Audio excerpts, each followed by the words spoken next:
Hi, I'm so glad you're here. Welcome to tonight's episode of Talkin Faith with Catholic Sis. I'm your host, the Catholic Sis, aka in real life, Anella Nicholson. And tonight I'm talking about why I love the Easter Vigil so much, what those special fancy things you saw at Easter Vigil really mean, as well as a bit about some biblical verses about building friendships, and my favorite part of the evening, a quick little Q&A segment about some questions we got in on Twitter over the week. I'd also like you to please welcome tonight my co-host and producer, Kent.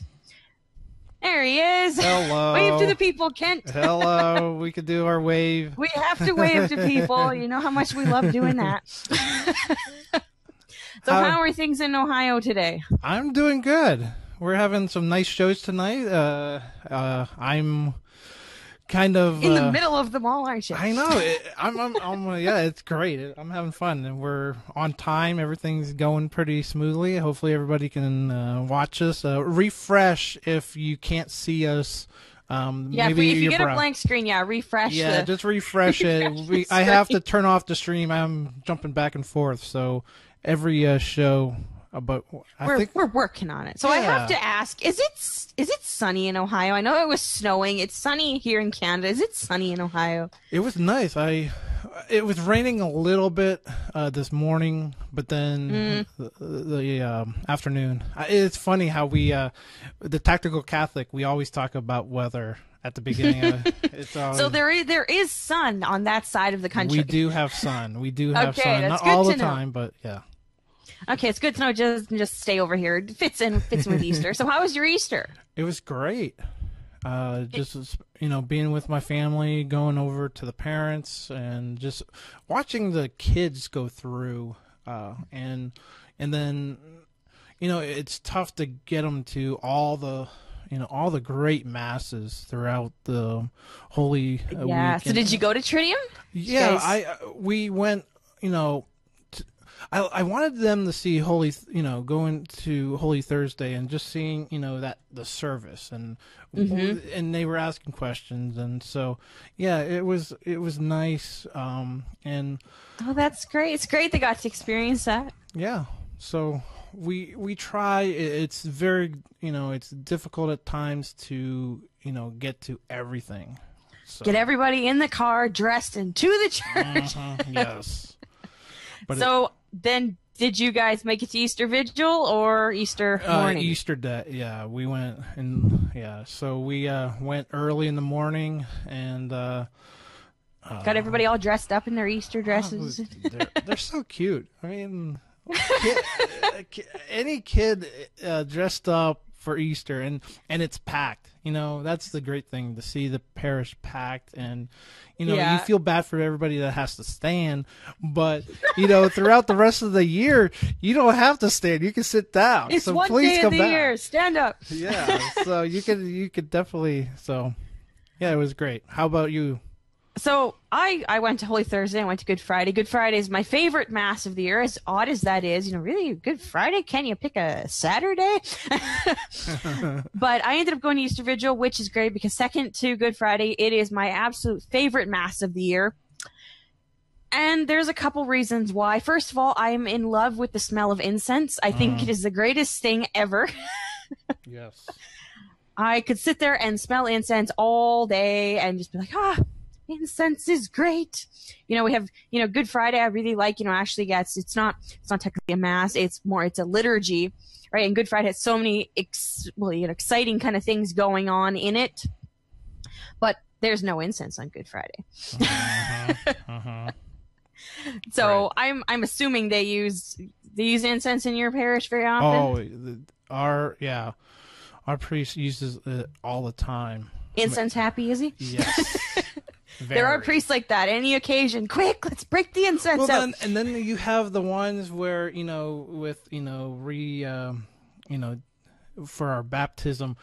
I remember over in Erie, Pennsylvania, there was a priest that just used the palm to bless everybody, but it was like one of those parishes where it was all brick flooring, so you could see all I don't know if that's how that works with holy water being on the floor.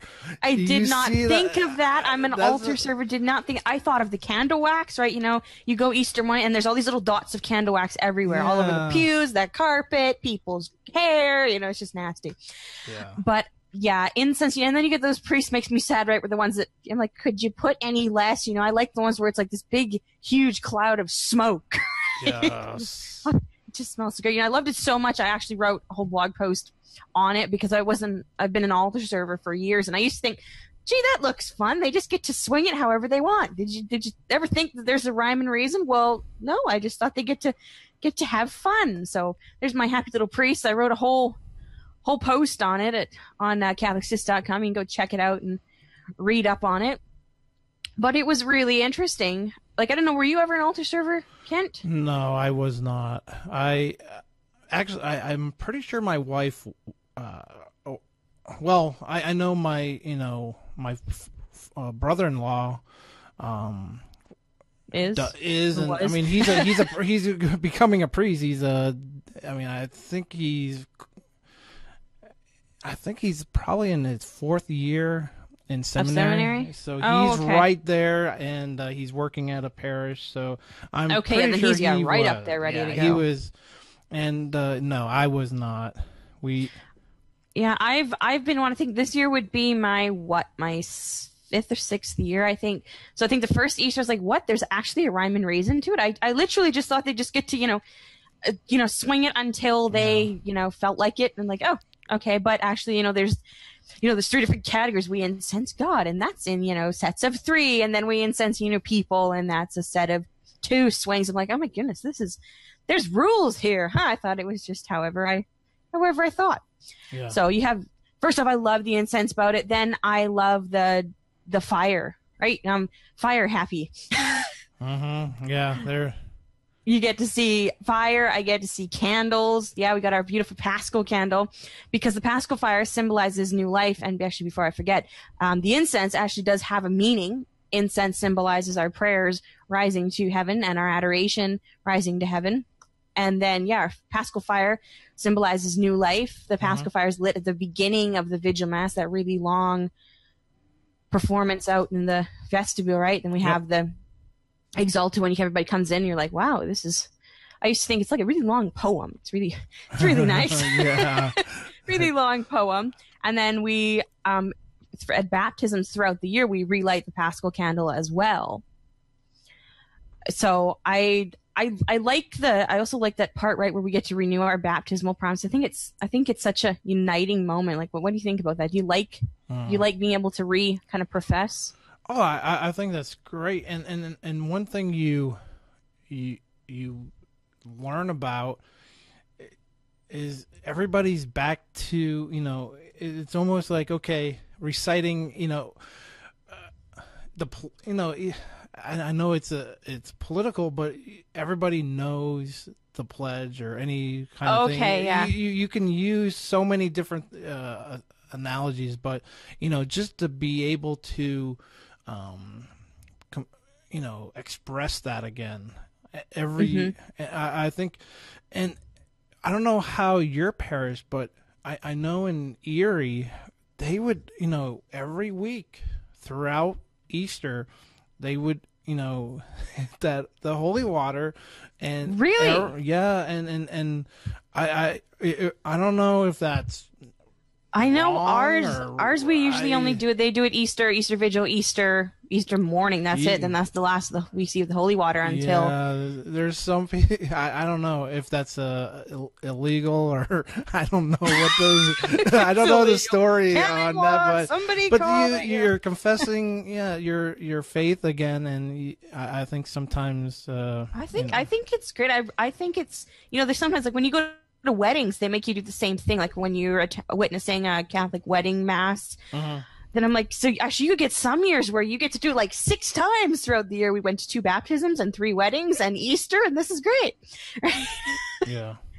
It can be really neat, which leads us into my third favorite thing about Vigil is the holy water. And it also reminds me of the catechumens that the new Catholics that are joining the family. It makes me so excited. Like, hey, we get more people. Woohoo! I get really excited about the catechumens, right? You know, sometimes we have years where there's like 15 initiates. Yeah. Because catechumens you can have baptism, confirmation, first communion all in one swoop. Or you get the ones that become full in the Catholic faith that were, you know, other branches of Christianity, now they're Catholic. Right, I think, and I remember when I was a kid, it used to be kind of like a contest to see how much holy water you could get, or if you could not get holy water in the eye.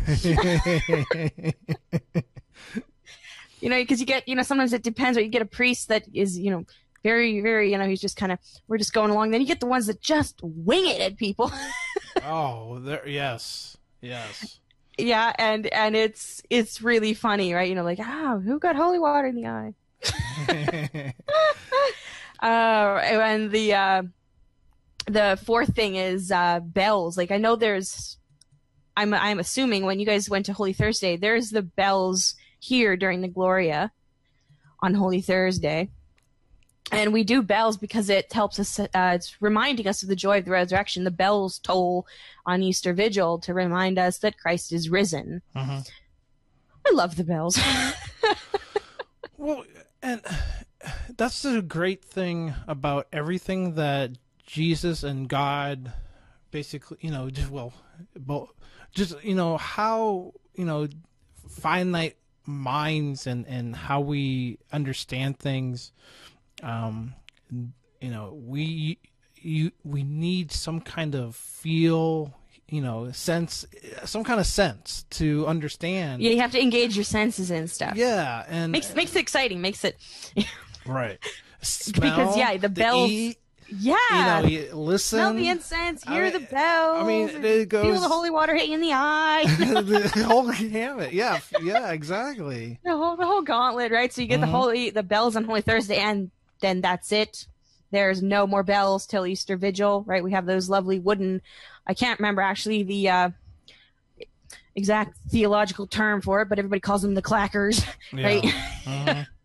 Because you're not allowed to use bells then for right? You can't use them for consecration on Holy Thursday. Right. And it usually is interesting, like, you know, everybody has their eyes closed, the consecration, all of a sudden you hear that, and you're used to the bells. You're like, what is that noise? Then you remember, oh, yeah, it's Holy Thursday. Forgot that. There's no bells today. Yeah. So I think it's it can be good. I really like the idea, the engaging the senses, right? Yes. Mass is really good for that, right? You know, you basically hit all the bases so that nobody can ever come back and say, you know, Mass is boring. Mass is boring. It's not engaging. Well, and I remember it was Palm Sunday Mass, and our priest was had the homily and saying how, you know, how can anyone complain about Mass being boring when you think about what it really is? What you're receiving Jesus Christ, you're getting. But it's boring, don't you know? Well, you're getting to be, you know, really just vamped up for the week, and you know he's on your side to. If you're going through any kind of problems, you can pray to him, or, you know, you could pray to Mary, and you know, that intercession of Mary is just, you know, I think is great that you can, you know, his mother. I think that's good. It really is worth pointing out more often that, how can Mass be boring when you're celebrating? It's like a mini celebration of Good Friday and then a mini celebration of Easter every week. Right? Yep. And you wouldn't go to Holy Thursday, Good Friday, and Easter and say, you know, this is really boring. Well, it shouldn't be boring. It's something new. It's something exciting. We don't see very often. Now, when you think about the essence of what it is, how can it be boring? Yeah. No, you're right. So I do not think Mass is boring. So I think we're ready to cut to a commercial break, and then we will come back and we are going to talk a bit more about Easter, and then the 4 Bible verses about friendship. So we will be back after these messages. Great. Any study of Catholicism must start with the Catechism of the Catholic Church. It's a beautifully crafted summary of the faith, pulling together thousands of references from throughout Scripture and tradition. But what if the summary connected you to its sources and became a gateway into the faith? In the Verbum edition of the Catechism, the references come alive. Journey from the Catechism to Vatican II, the Church Fathers, and to the Scripture itself. Discover the foundations for doctrines like baptism or the Eucharist, and let it be your companion to the daily readings from Mass. Capture your insights with notes and highlights, and Verbum syncs them across your computers and mobile devices. Verbum is a dynamic library system. You can start with the basic catechism collection, or choose a larger library with hundreds of books and amazing study tools. Allow the Catechism to transform your study of the faith. Visit verbum.com/catechism and get yours today. We're back. And we're back. Yeah. Yay, we're back. Shall we wave again to the people, Ken? Hello. Wave to the people. We like our waving. We're Yeah. so friendly. Our Fiat's very friendly. Yeah, everybody in the chat, welcome. John and Nancy, Jason, Holmes. We got some great interaction in the chat room going. I was looking at it over the break. I'm really intrigued by the question about the female altar servers, so much so that we're going to be talking about that next week. I'm going to make that into a whole segment because I'd like to do a lot of research for you guys and look at that. Yeah. We do have a bit. We got our Q&A at the end of the segment as well. So, so before the break, we were talking about Easter and Easter Vigil and why we think Easter Vigil is so fantastic and engaging and not boring at all, right, Ken? Right. No, right. Yep. It's not boring at all. So there's a few questions I still have about Easter. Number one, numero uno, is Easter really over? If you talk to Hallmark and them, Easter's finished. But if you talk to priests and nuns, it's still going. It is going. So you can that wish leads Happy me to Easter wonder, today. Yeah, you can still say Happy Easter. I'm like, the first year I found that I was like, what, really? I could say Happy Easter till the middle of June? This is great. Well, I heard that a lot of times on the radio with EWTN Catholic Answers, where you can wish people Happy Easter, I remember I was somewhere and somebody said, Happy Easter. And I looked at her and I said, Easter was on Sunday. I was like 12. I'm like, Easter was on Sunday, Mrs. So-and-so. And she's like, yeah, but we're still in the octave of Easter, dear. And then Easter goes for 50 days. I said, really? Okay, that's so interesting, right? So Easter actually goes 50 whole days. It goes till Pentecost, which Pentecost this year happens to fall on May 23rd. And just thought I'd throw that detail in there, that Pentecost is May 23rd. No, it's a good... And a Pentecost, can't tell us what Pentecost is. You are gonna... well, it's when Jesus came and talked... basically with the Holy Spirit, the Holy and Spirit all was that, huge. and send forth and it's a really exciting day, Pentecost, right? Because the Holy Spirit comes down, there's me and my fire, tongues of fire. and everybody is talking in different tongues, and that's what is interesting. It would have been so cool to be there, right? We're all talking Aramaic, and suddenly, wow. Well, are we still doing that? If you think about it, in the sense that everybody, other than I think China is it's a tough. But I mean, language. most languages, there are, some common kind of phrases, common words. And there's Christians in every different language, if per se. Yeah, you could go to mass in almost any different country you wanted and be able to still get the gist of where you were going. Right. Yeah, you and that's the great thing. You can. It's fantastic. Well, most languages are actually derived from Latin, which is technically considered a dead language now. but everything is derived from there, right? So when you look at like Spanish, Portuguese, and Latin, when you put them all together, they're really quite similar. Like Spanish and Portuguese, very similar. Spanish and Latin are very similar. And Latin's really cool. Like, right, growing up, I studied Latin for a few years. I remember thinking, nobody's studying this. It's just me. And then one of our priests said, oh, we learned Latin in seminary. I'm like, oh, wow.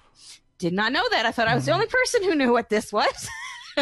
There are now 2 people in the club. So I always think that's great. I took 1 year I think it was in 8th grade. It was a very interesting language, and but it is nice to see. I know in Erie, there's the Latin Mass, and all, you can definitely go wherever, most dioceses, and find the Latin Mass somewhere. That's definitely. I've never been to one, but I've heard many. I hear wonderful things about it. Yes. I always hear Latin Mass is fantastic. You should really go. I'm like, oh, okay. Well, here we don't have one.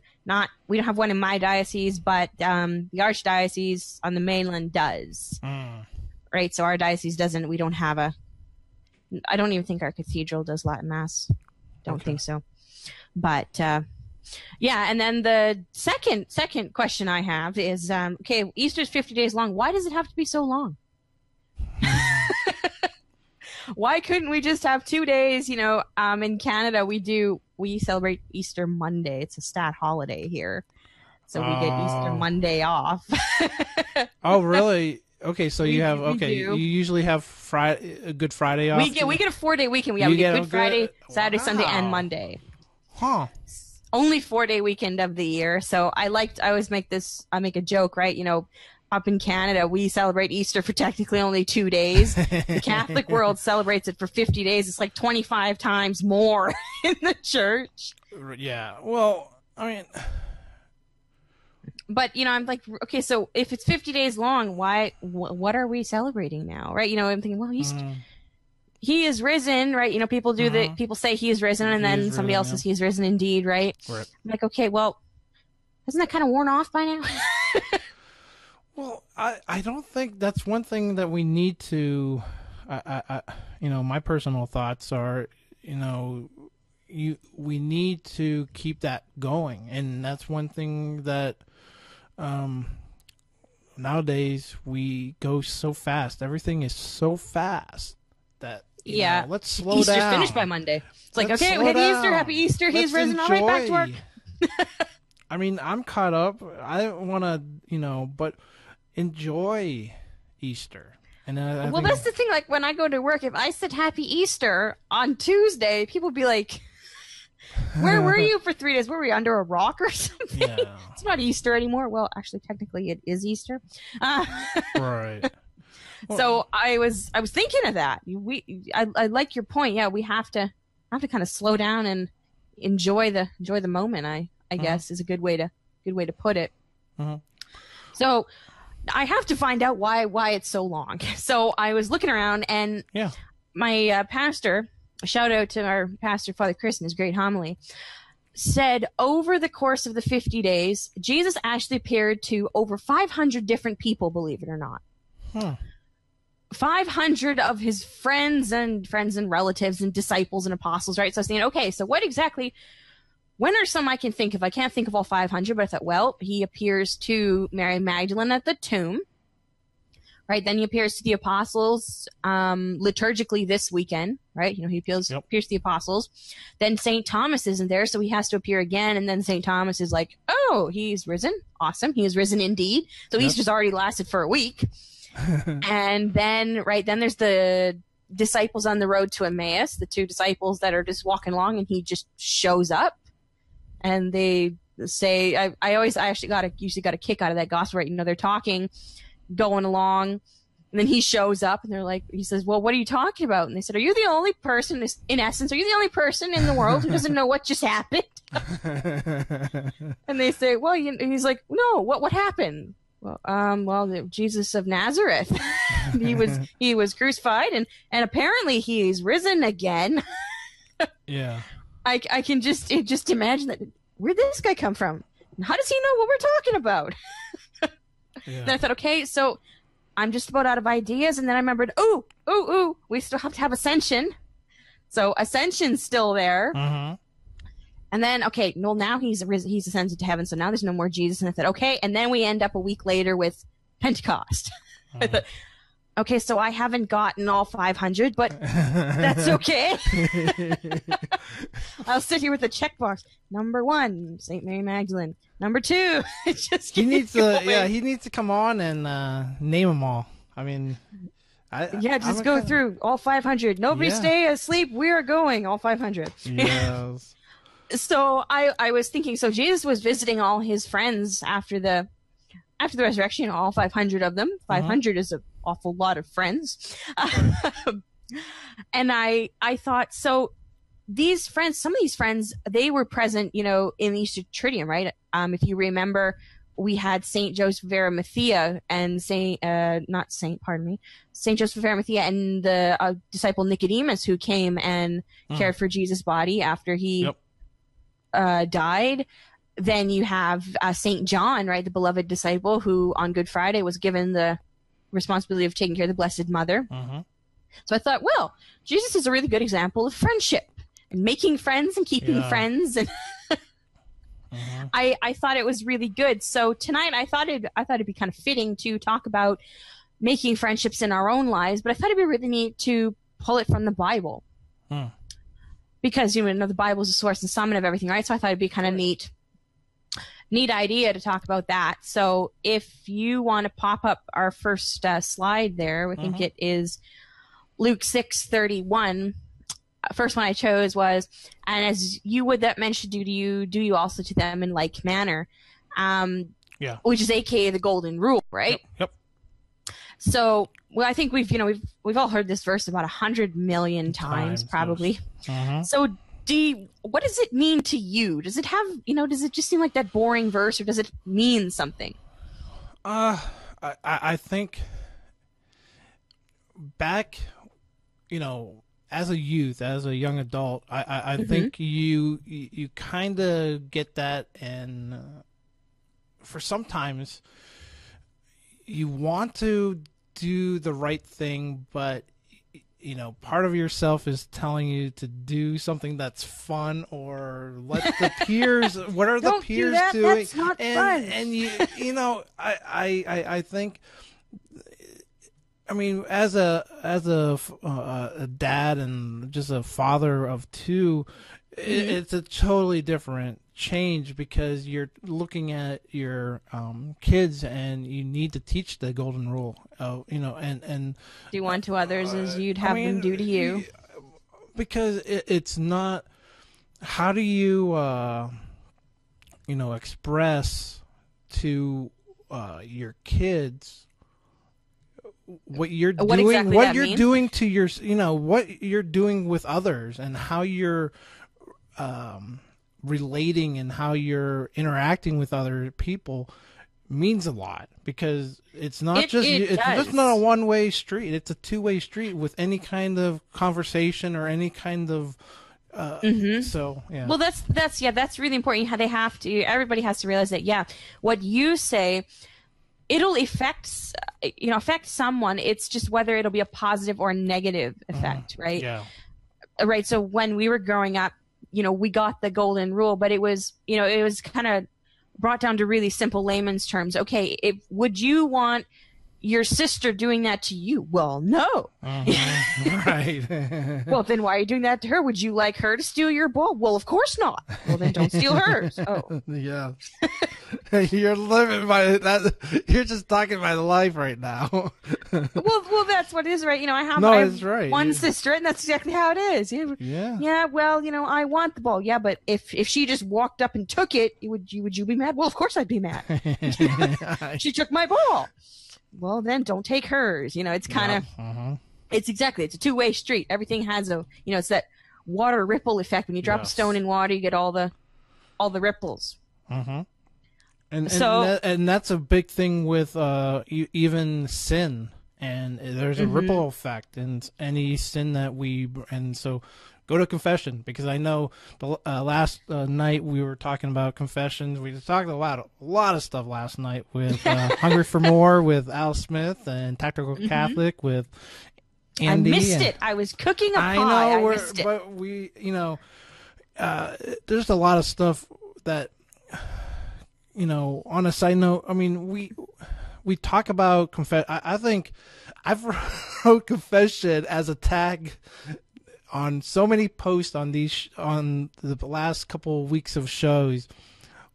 It is so important to do. I mean, I know. Hopefully we can bring back another show of how important confession is, because oh yeah, definitely, that is one of my favorite things in the world to talk about, and it makes a lot of people really uncomfortable. Yes, Catholics just stop talking about confession. That's all she ever talks about. I know. Get into that door. Yeah, walk those 7 or 5 feet. Just 7 get there. feet. Yes. People are like, oh, please, can she talk about anything else? I'm like, well, I could talk about chastity. No, that's fine. We'll take the confession. We're good. Nobody wants to talk about that. So, right. Which will move us right along to our second verse. We have John 15:13. Greater love than this no man hath, than a man lay down his life for his friends. There's actually a hymn that was sung in our parish on Holy Thursday. That was, there can be no greater love than to lay down your life for a friend, which Jesus is the epitome of, right? Right.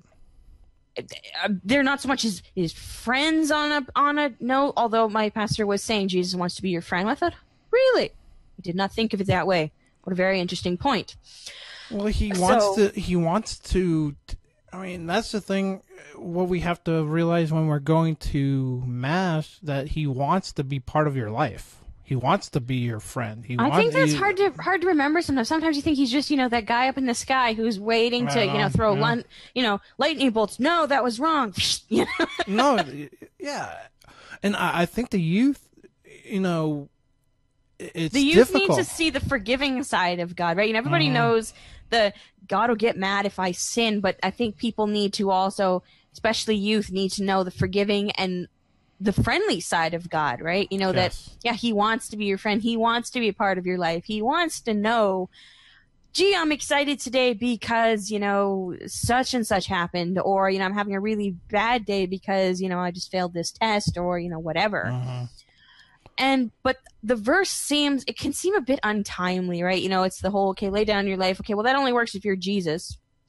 But I'm thinking, well, are there other ways that, we can lay down our life for our friends here, right? As Canton Catholic Sis, are there ways to do that now? What are your thoughts? I think you can definitely. As a youth, I think when I was a youth minister and working with the youth there, that sometimes takes me to thinking, okay, how can I help them, and what can I do for them that could spark a spark in their within them about their faith, because they don't. I mean, a lot of them didn't want to be, it was mostly their parents, taking them to a event because they're gonna get pizza and popcorn and all that pop and. I've had that. What, free pizza? Cool. But to bring them I'm like, no, there's a lesson. An encounter. I think the encounter for everybody is different. I think it changes for people how you encounter Christ, and I think how you work with different. I think that's the thing. The other thing is, how do you work with the different age groups and the youth now? It can be a challenge. I think sometimes it's more of just making it an exciting interaction that it'll span all the ages per se. Mm-hmm. No, although it can be really difficult, I think it can be done. I've done it on a smaller classroom scale, right? Mm-hmm. And it makes me think of, right, there's a yearly retreat I go on every year, It's about 3 days. We have, speakers that come in, and we have musical adoration, right? We have adoration of the Blessed Sacrament, and we just have music in the background. And it affects people in a myriad of different ways. You have the people that sit in the back and just do their rosary. Then you have the people who are prostrated flat on the floor that are just, so overcome that you're like, wow, they should be up for canonization. Then, then you have the people that are kind of like, I feel so uncomfortable with myself that it's all I could do to get here. And it's there's so many different reactions, right? So I think youth needs to be encouraged to get the 7 steps to there. Well, I mean, you have to lay down your life, and you have to lay down a example for youth. That's right. What I've learned just, over, just being with them, because they need something more than just, that stimulant of now, video games or anything like you just name something. But if you can get them to look at their faith as a real concrete thing, then instead of an abstract idea of, is there even a God up there?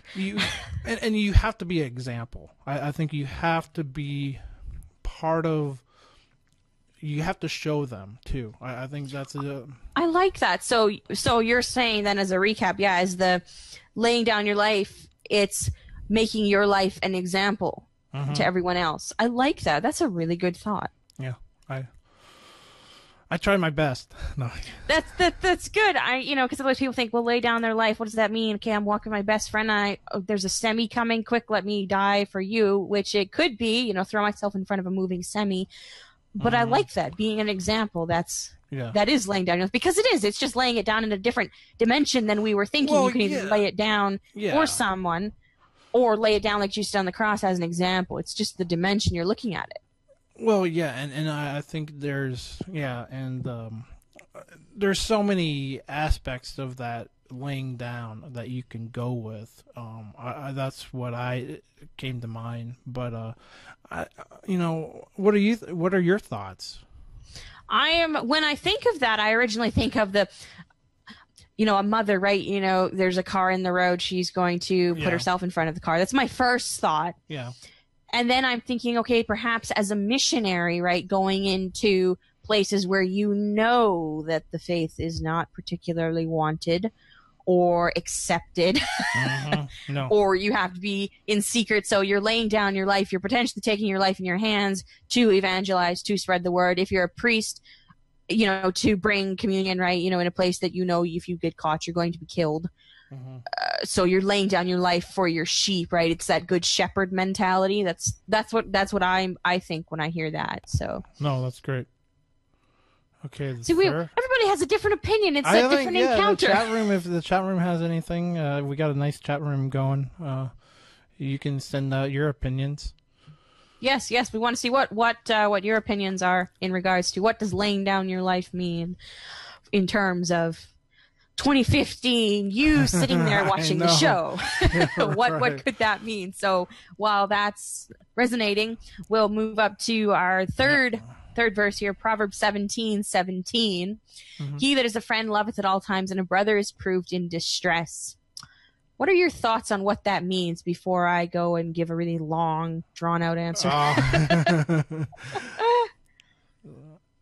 I think it has something to do with the fact of a good friend is always there. That's kind of what I get out of it, that a good friend is always there, especially when things are hard. Yeah. Well, yeah, that's your long... That's my long theological answer. There you go. No, it's the mini version, the condensed version. Yeah, well, and I think that's probably where it, it in a nutshell. Well, yeah, being a friend, and there's so many ways through, being a youth that you can be a friend, and that, you can be acquaintances that just you see them in school, but they're you're a friend. So that, well, there's a ton of qualities of a good friend. I like Jason's answer in the chat room. A good friend is also there for anyone. I like that, right? Friends that no matter what time of the day, what day of the week, they're there for you if you have a problem. They're there if you have a question. They're there if how was your day? It sucked. And then why? If they say why, then it's those people who, when they say how are you, they genuinely want to hear how you are. Otherwise, you get the people that say how are you? Oh, I'm fine, thanks. Yeah, well, that's the your arm fell off. That's fine. I'm fine. A real friend will ask to figure out what is wrong, and because you hear this all the time. How are you doing? I'm doing good. Oh, okay. Yeah. How are you really doing? Are you doing good? And I'm good. I'm fine. I'm great. And because I've got up doing that too, but I always think about, okay, can I lavish and extend my or you give that good answer, right? How are you? I'm good. You don't sound good. Yeah, but I don't want to get into a whole conversation about it. Well, and it's hard to explain. I have no friends like that. How are you? I'm fine. No, you're not. What's wrong? Nothing. There's something wrong. If not, I'm going to call you. Okay. Well, you see, I stubbed my toe as I was going up the stairs, and then. Well, yeah, I think you need to be. A friend is going to listen. I think that's one thing that you can take. If you're being to everyone, like Jason mentioned in the chat room, let's be friends in the sense of more than just, acquaintances. Working, you're working out with, a friendship is a two-way street. It's not just one, and if you're a good friend, you're going to be concerned, you're going to want to help. And then, you have your life, you have things going on. You can't, do everything for them, but you can. I think the great thing about your, in the generation that we're at now, that you can be friends across the country. You could be friends across the world and have some kind of dialogue, either on a Skype kind of conversation, email, but you can be a friend. You can physically be there. Well, you could. The best way is to be there. I think that's one thing that everybody's caught up nowadays as the youth. You can be sitting at your computer. Everybody in the chat room is doing good, so everybody stay at their computer. But more. Be careful, everybody's sitting at their computer. Oh wait, no, hey, no, stay, wait, stay. But I didn't mean you. But there's a technology that, as a friend, that you can. But I think it comes back down: are we going out and, really serving our friends and being there and going somewhere and taking a walk in the summertime, going somewhere, and talking. I think I see this a lot with, a lot of youth I think they're typing, they're talking. There's two or three friends in a group, and they're all on their smartphones text messaging each other or whoever, and they're right next to each other. So I don't know. Are they? I heard one time, good Steubenville speaker Mark Harditz, he said, "There's got to be the guy up in the the cell phone tower thinking the signal goes all the way up to the cell phone tower and has to go all the way back. Seriously, just turn around and talk to the person instead of making it go all the way up the tower and all the way back down. Just turn 2 feet, be like, hey, did you like the lobster we had for dinner?" Yes, no, that's great. Yes. I think that's good. So. Yeah, friend is always there, especially in times of distress, which brings us to our fourth verse, Romans 1:12. That is to say that I may be comforted together in you by that which is common to us both, your faith and mine. Right? I like that because good friends have stuff in common. Right now, it's really hard to have a friendship where you have nothing in common, because then it's more of the acquaintance. It's not so much the friendship, because you have nothing to connect with. Right? You know, it's like coworkers. Yeah. Okay, we're coworkers. Then that's about it. Right? Mm-hmm. Or we're classmates. We share the same classes, but we have absolutely nothing in common. You put them in a room together. Hi, how are you? Good. Sun's really nice. Yep. And that's it. Yeah. Right. So I think it's important to be able to have stuff in common with others, right? Otherwise, you're kind of you're in a bit of a rut. Do you think it's sometimes a push to yourself to have something, find something in common with someone else? Is it sometimes that it takes a little bit of effort to it's effort, because it's that two-way street again, right? You can't just, well, you have to have everything in common with me. Well, now what are you doing for me, right? There's nothing. It has to be, it's the give and take, whether it's a friendship, romantic relationship, where you have somebody who just gives, and then the other person's like, well, we have nothing in common, so this is going nowhere. Yep. Right. So I think you're exactly right. It's a give and take situation. Whether we're classmates and we want to get to know each other, it's a stretch, right? You have to give some effort in order to gain something. Right. No, that's a great way of saying it. No, it's a great way. I mean, it's effort. I think that's I think it's any age. I think effort. You have to give the effort. I think laziness is one of the worst. I mean, it's going to be one of our biggest downfalls. It's going to be terrible. It's a downfall, and you can probably, laziness can be, especially in your career or any kind of school or anything. If you're lazy, I mean, I think you need to confess that. And laziness is a sin, yeah. It's one of the 7 deadly sins of sloth, right? It goes under there. It's a big deal. Yeah. Well, right? and I think it's an epidemic around. I think it is. Hopefully it's not totally all over, but I think it's across the border. I just hear it all the time, where you have the youth just don't want to care about anything that is important, and it's sad that we, hopefully have allowed it. Well, and I don't think it's just any. I don't think it's everybody. It's just you have those certain people that go their own way. It's just that. Yeah. Again, that's part of that's what I do in my ministry, right? You have to make it relevant so that they care. Yeah. Otherwise, they only care what's in their little 3-foot bubble all the way around. Right. So you have to make it relevant so that they come out again, make a stretch, and come out of their bubble and say, "Wow, there's a lot of stuff out here." Yeah. The world's really big. Well, do you want to get to your my Q&A? I got queued up here. I want to hear the songs and all that. Let's exciting, isn't it? I know that was on Facebook. You want to hear what's playing on Catholic Sis's phone, right? Yeah, let's hear. Here's a little.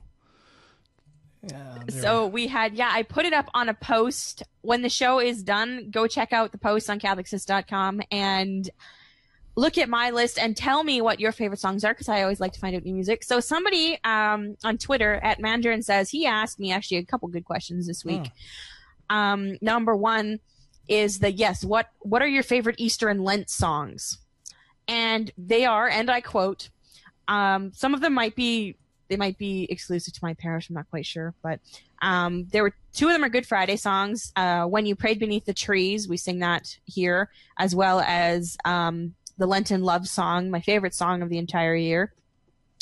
Then we have the song that we sing during the Holy Water, which is called New Life, which I absolutely love. I'm like, yay, we're going to sing that song. And then my 2 favorite Easter songs, Jesus Christ is Risen Today and Christ the Lord is Risen Today. They sound the same. They are not the same. They have 2 different tunes, a bunch of different words. They are not the same song. And then Mandarin says he also asked, what's your current jam? Which is how I got into the what's playing on Catholic Sis's phone. So that's a really good question. So here we go. I'm starting from the bottom up, and I'm giving you my top 6. So number 6 is My Lighthouse by Ren Collective. People are like, and who, what? Go to the blog post. You can check it out. It has all the links to get the MP3 so you can hear what I'm talking about. Number 5 is Made New by Lincoln Brewster. Lincoln Brewster did a lot of work a few years ago. Then he kind of like fell off the cliff, and now he's back doing he's got a bit more trendy kind of sounding music. Number 4, More of You by Colton Dixon. I play that like 24 hours a day. That's my theme song getting ready for the show, right? You know, more of you, yay. Number 3, Drops in the Ocean by Hawk Nelson. He's actually Canadian band. Yay for the Canadians. Makes me happy. Number 2, I just found this one on Easter Sunday, Broken Beautiful by Ellie Holcomb. I just heard it on Easter Sunday. I was like, what is that? I love this song. How do I get it? And then my number 1 favorite right now, I actually have the album. I got my drum roll going here. Unspoken, my favorite band in the world right now, their song, Start a Fire. It's actually the theme song for my diocesan youth conference this year. I'm like, yahoo, they're going to sing it. And I may or may not be doing an interview with them on my blogs, on my website sometime soon. Great. So you have to stay tuned to see what exactly is up with that, giving you a bit of a teaser with that. And then my third question from Mandarin says is, what do you want on your tombstone? And I thought, what? What do you mean, what do I want on my tombstone? Never thought of that. Yeah. So I've never given it much thought. But I thought, okay, well, what would I want it to say?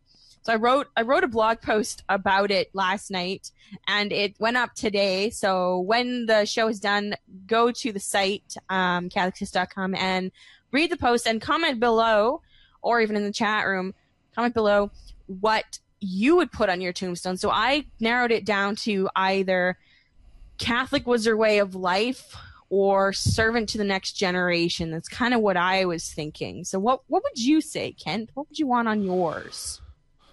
I did my way. I did my best. I think I like that. That is good. I did my best because that's what I usually say about everything. I did my best. I like that. That is good. Okay, I'm stealing that. Never mind. No. Catholic Sis. But I mean, I like yours better, but I'll go with yours. But no, I won't copy we'll just do tradesies. I like Kent's and he likes trade, mine. Yeah. We'll just play tradesies. So, yay! So we got a few questions in the chat room. They actually have sparked some really good discussion. So I'm going to incorporate the question on the female altar serves as well as Jason's question about Catholic versus Christian. Yeah. I'm going to make that into next week's show. So make sure you join us right back here next week, Thursday at 7 o'clock Pacific, 10 o'clock Eastern, because we're going to talk about our take on female altar servers and female Eucharistic ministers, as I saw that a bit further up in the chat room, as well as what is the difference between Catholic and Christians. So I think we're just about down to the end of the clock. Yeah. For once, we're on time. I know. Look at us. We're on time. I am impressed with just everybody's tonight. Everybody, Joe Miller, you were like Mr. Jahan and Nancy. I mean, all the shows were just great. So so thanks to everyone who was watching. Thanks to everyone who, especially at Mandarin Says on Twitter, for submitting all your great questions. Keep them coming. If you have questions throughout the week, don't forget you can submit them to Catholic Sis on Twitter using the hashtag AskCatholicSis, or you can private message them to me on Facebook or Twitter, or if you go to my website, you can email them to me under the contact form. So as we were saying, make sure you join us here next week for we've already got our jam-packed topic night ready to go. And before I leave you for the night, I will have our producer Kent bring up our prayer of Catholic Sis, if you would. Yeah, just really quick, everybody in the chat room, and all these shows do, if you can support the ministry in any way by going on to a donation Amazon link that we have. Just any kind of support would be great. Prayer is number one, and it does cost money. There is a donate button on the website, right? Yeah, it's right at the top right corner. But anyway, support Catholic Sis, support Fiat Ministry Network. That would be great. Thank you. I mean, it does cost money to have amazing website that Catholic Sis has, and to do this kind of streaming does cost some money, and it costs money to see our beautiful faces. I know, but I will bring over the prayer. I just wanted to mention that, so we'll bring. No, yes, keep up with the donate buttons on Fiat and Catholic Sis. Hers is buried, but yes. So those of you at home, and Ken, if you'll join me in the name of the Father and of the Son and of the Holy Spirit, Amen. Dear Lord, help me to always stay close to you and do your will in every circumstance. Remind me that my beautiful Catholic faith is something to be treasured, not something to ever hide. Guide me to live out every day in your name, and every time I come in contact with someone, may I see your face in them, and remember that the least I do to one of these brothers or sisters, I do to you. In your most precious name I pray. Amen. In the name of the Father, and of the Son, and of the Holy Spirit. Amen. So don't forget my verse, my favorite verse. It's the verse of Catholic Sis, 2 Timothy 4:2. Proclaim the word, be persistent, whether it's convenient or inconvenient. Convince, reprimand, encourage through all patience and teaching. Until next time, keep talking faith, and remember, Catholic isn't something we are just once a week. It's a way of life. Have a blessed week and a wonderful night. God bless you.